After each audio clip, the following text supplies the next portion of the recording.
দেখো lesson number 10 class 5-এর একটা গল্পের নাম কি? লেসন 10। দেখো এ গ্রেট সোশ্যাল রিফর্মার। এখানে এই গ্রেট সোশ্যাল রিফর্মার বলতে বলা হয় অ্যাকচুয়ালি ফর্ম থেকে ফর্মারা থাকে। হ্যাঁ, তো ফর্ম থেকে ফর্মার, আবার এবার রিফর্মার। ফর্ম মানে হচ্ছে গঠন, ফর্ম মানে কি? গঠন। আর ফর্মার যে গঠন করে, রিফর্মার যেটা পুনরায় গঠন হয়। কথাটা বুঝতে পারলা? যেটা পুনরায় গঠন হয় ওটাকে বলা হয় রিফর্মার। ক্লিয়ার হলো বিষয়টা? আর গ্রেট সোশ্যাল বলতে কি, যারা ভালো, হ্যাঁ, সোশ্যাল মানে সামাজিক, হ্যাঁ, ভালো রিফর্মার, প্রতিষ্ঠাতা বিভিন্ন কিছু। হ্যাঁ, ধরো আমাদের সমাজ খারাপ পথে চলছে, তার জন্য যারা জ্ঞানীগুণী ব্যক্তি আছে গ্রাম্য এলাকায় বা বিভিন্ন এলাকায় আছে, দেশে হোক, তোমার বাড়ির আশেপাশে হোক, এলাকায় যেখানেই হোক, তারা চেষ্টা করবে যে এই নীতিটা খুবই খারাপ, এই নীতিটা খুবই খারাপ, একে চেঞ্জ করে অন্য কিছু করতে হবে। তখন তারা কী করলো? নতুন একটা কিছু প্রথা তৈরি করলো। যেমন ধরো আগের সময় কি হতো, এগুলো বলবে এখানে। হ্যাঁ, আমি বলে দিচ্ছি, তাও একবার বলে দিচ্ছি। আগে যেমন বিধবা বিবাহ প্রথা, তারপরে সতীদাহ প্রথা, এগুলো খারাপ জিনিস ছিল। হ্যাঁ, সেই সতীদাহ প্রথায় যেমন বিদ্যাসাগর, তারপরে ধরো রাজা রামমোহন রায়, ডিরোজিও, রবীন্দ্রনাথ ঠাকুর, কাজী নজরুল ইসলাম, স্বামী বিবেকানন্দ, সবসময় তারা সমাজের জন্য কিছু না কিছু করেছেন।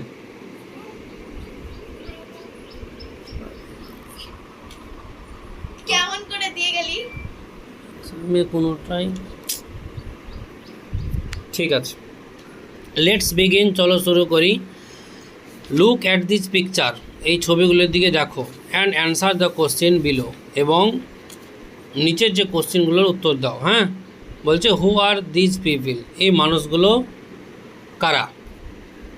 এখানে হু এর পর আর আছে, মানে হু এর মিনিং হয়ে গেল কারা। আর হু এর পরে যদি ইজ থাকতো তাহলে কে হতো, বুঝতে পারলে? আর ইজ থাকলে বা দিস পিপল হবে না, বুঝতে পারলে? তো দিস পিপল বলছে এই মানুষগুলো কারা, তো অ্যান্সার দিতে হবে যে দিস পিপল আর রাজা রামমোহন রায়। প্রথমটা ছবি রাজা রামমোহন রায়, দ্বিতীয়টা স্বামী বিবেকানন্দ, তৃতীয়টা ডিরোজিও, হ্যাঁ, হেনরি লুইস, হ্যাঁ, ভিভিয়ান ডিরোজিও, আর তৃতীয়টা Ishwarchandra Vidyasagar. Why are they famous, তারা বিখ্যাত কেন? কারণ দে আর ফেমাস, তারা বিখ্যাত because they are all great social reformer, তারা সবাইকে একজন সোশ্যাল রিফর্মার, তার জন্য তারা বিখ্যাত। ক্লিয়ার হয়ে গেল? এবার ম্যাথ আছে, দেখো বুঝতে পারছো ম্যাথটা কী আছে। যেমন বিদ্যাসাগরের সঙ্গে মিলবে তোমার স্টার্টেড উইডো রিম্যারেজ, মানে বিধবা বিবাহ যেটা তিনি শুরু করেছিলেন সেটাকে বিদ্যাসাগর। প্রশ্ন আসতে পারে যে হু স্টার্টেড উইডো রিম্যারেজ, হ্যাঁ, কে বিধবা বিবাহ শুরু করেছিল? উত্তর কী বলবা তোমরা? তুমি কী বলো উত্তর? তখন বলবা বিদ্যাসাগর। স্যার বিদ্যাসাগর কি বলছিল? Start widow remarriage.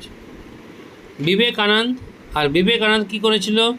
Spread the message of brotherhood, এই যে প্রত্যেকটা ধর্মের মানুষ যাতে ভাই ভাই হয়ে থাকে, বন্ধুত্বর মধ্যে থাকে, কোনো বৈষম্য না থাকে, এটা নিয়ে তিনি একবার আমেরিকার চিকাগো শহরে সেখানে তিনি লেকচার দিয়েছিলেন।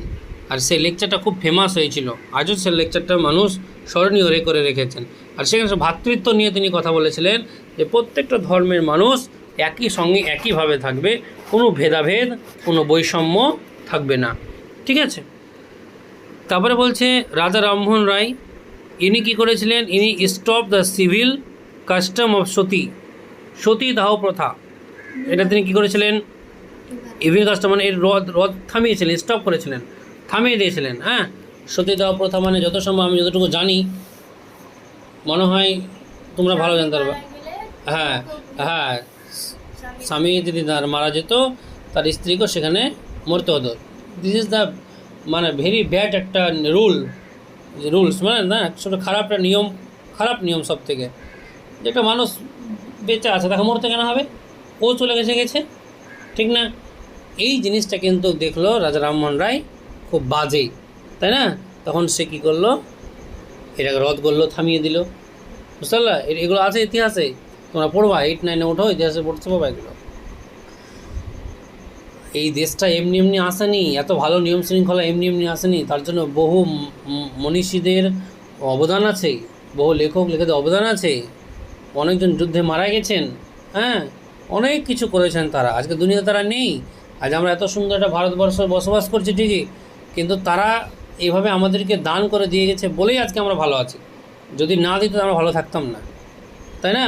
আর এই প্রজন্ম, আমাদের নতুন যে প্রজন্ম, এটা এখন আমাদেরকে ভালো কিছু করতে হবে, যাতে আমাদের নেক্সট প্রজন্ম, ভবিষ্যৎ যে 10 বছর পর আরও কেউ আসবে বা আমাদের পরে যারা আসবে, তারাও যেন ভালোভাবে বসবাস করতে পারে। Derozio started young Bengal movement. Young Bengal এই যুবকদের একটা আইকন ছিল সে সময়, তিনি যুবকদের পরিচালনা করতেন।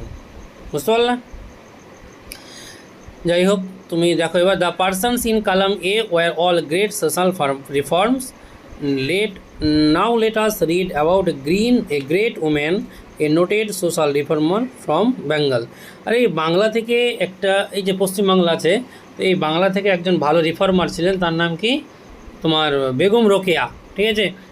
তিনি আমাদের এই রাজ্যে ভালো একটা অবদান রেখেছেন, বিশেষ করে মহিলাদের শিক্ষার জন্য, মুসলিম মহিলাদের শিক্ষার জন্য। কেন? প্রত্যেকটা ধর্মে কিছু না কিছু খারাপ জিনিস থাকে। যেমন আমাদের ধরো সেই সময় কী ছিল, যে মুসলিম মেয়েদের অল্প বয়সে বিয়ে দিয়ে দেওয়া হতো।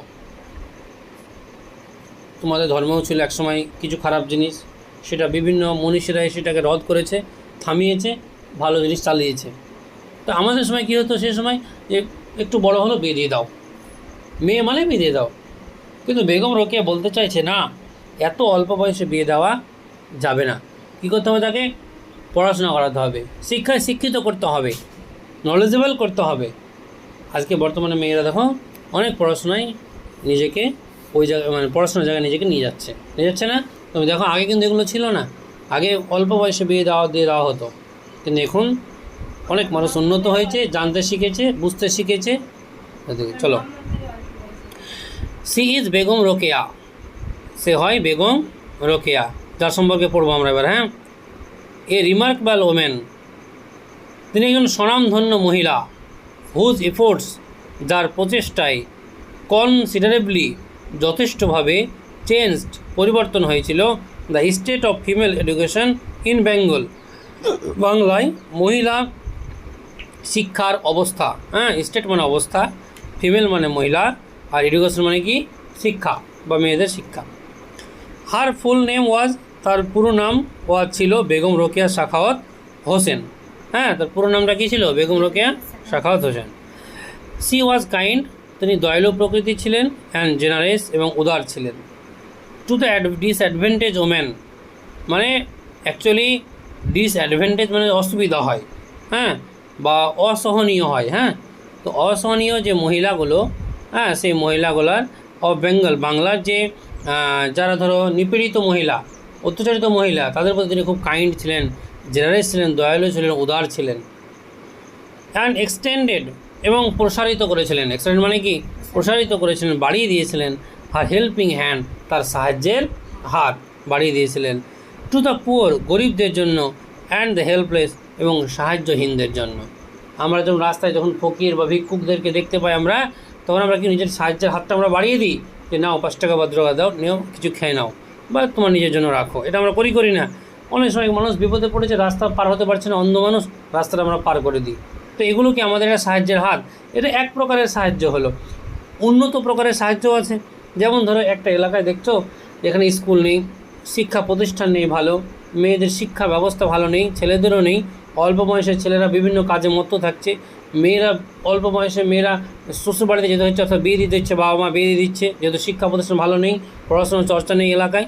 তো এই সব জায়গাতে কোনো একজন মহান ব্যক্তি কী করবে? একটা উদ্যোগ নেবে, স্কুল প্রতিষ্ঠা করবে, মেয়েদেরকে শিক্ষা নেওয়ার সুযোগ দিবে, ছেলেদেরকে শিক্ষা থেকে বঞ্চিত করবে না, তাদেরকেও শিক্ষা নেওয়ার আলাদা একটা স্কুল করবে, প্রয়োজনে বয়েজ গার্লস একটা স্কুল করবে। তো এগুলো একটা মানে হেল্প করা মানুষকে, হেল্প অনেক রকমের হয়। হ্যাঁ, তো যেটা সবথেকে ভালো হেল্প সেটা কী করেছিল এই বেগম রোকেয়া, যে মানুষটাকে শিক্ষায় শিক্ষিত করো, তাহলে সে কিন্তু সমাজের মধ্যে অনেক কিছু পরিবর্তন নিয়ে আসবে। চলো, দুর্দান্ত এটা মানে গল্প তো না, দারুণ ইন্টারেস্টিং একটা রিয়াল স্টোরি।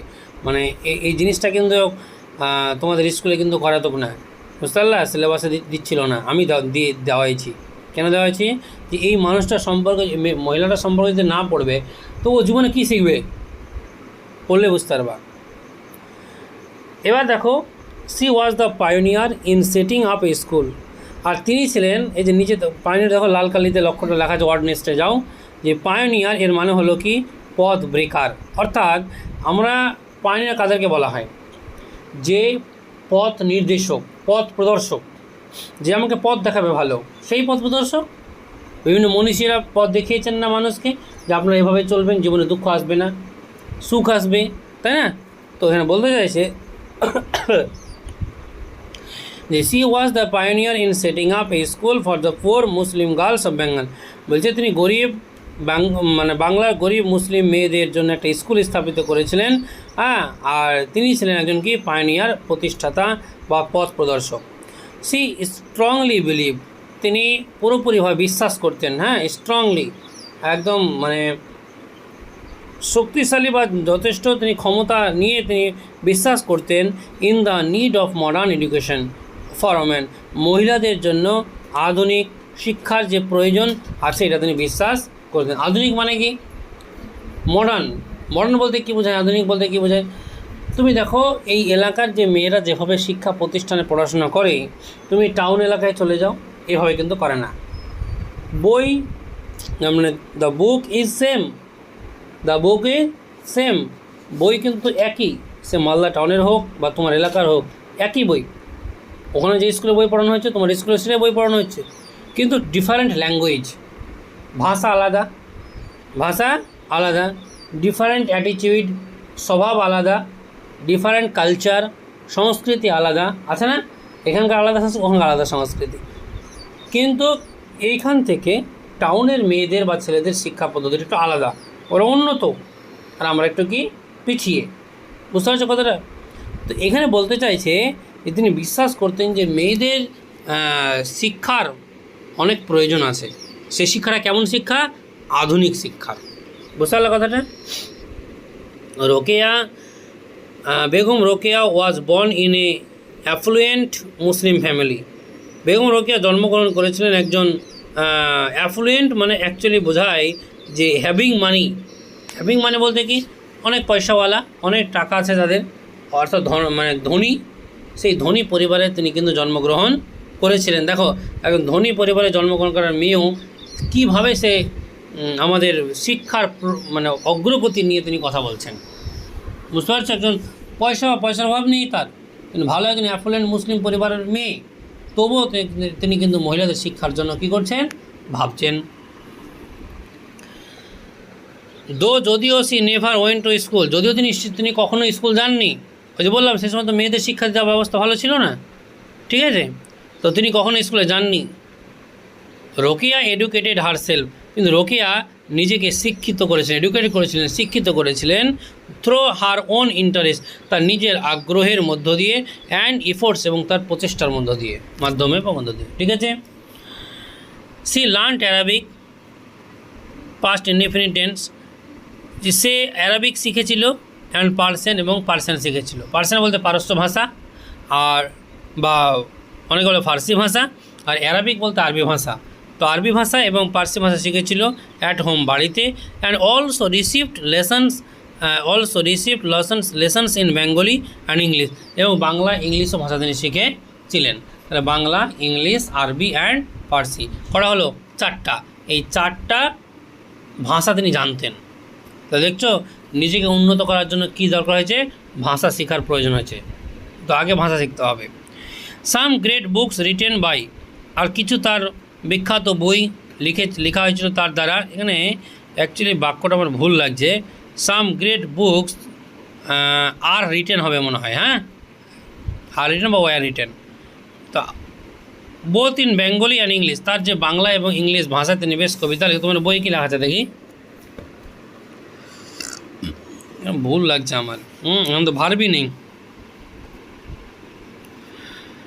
আর বলছে যে will be remember forever, আর চিরকালের জন্য স্মরণীয় হয়ে থাকবে। রিমেম্বার মানে স্মরণীয়, আর ফর এভার মানে চিরকাল। ওয়ার্ডটা মুখস্থ করে নেবা। অ্যাক্টিভিটি 1 তো বুঝতে পারছো, হ্যাঁ। Complete the following sentence. Begum Rokeya was born, হ্যাঁ, in an affluent Muslim family. At home she learned Arabic and Persian, হ্যাঁ, লিখে নেবা একদম রিসিভ পর্যন্ত, এই থেকে ইংলিশ পর্যন্ত। তারপরে সি নেভার ওয়েন্ট, আর সে কখনোই যায়নি কোথায়, স্কুল, হ্যাঁ। She never went to school. She wrote, হ্যাঁ, তিনি লিখেছিলেন, হ্যাঁ, কি মেনি বুকস, অনেক বই লিখেছিলেন, বা গ্রেট বুকস লিখেছিলেন। বাস কলো। অ্যাক্টিভিটি 2 বুঝতে পারছো অপোজিট মিনিং, যেমন kind, cruel, poor, rich, advantage, disadvantage, আর রিমেম্বার, ফরগেট। রিমেম্বার মানে মনে করা, ফরগেট মানে ভুলে যাওয়া। বুঝতে পারলাম? এই হচ্ছে ইউনিট 1 আজকে পড়ালাম। গল্পের নাম হচ্ছে a great social reformer, pros name, যার লেখক এখানে দেয়নি, ক্লাস 5-এর লেখক এখানে দেয় না। ক্লাস 5-এর বই কোনো বই দেখবা তুমি, লেখকের নাম লেখা থাকে না। তো এগুলো জিনিস বা এগুলো বিষয় খুব ভালো, লেসনটা খুবই ভালো। এই প্রত্যেকটা লেসন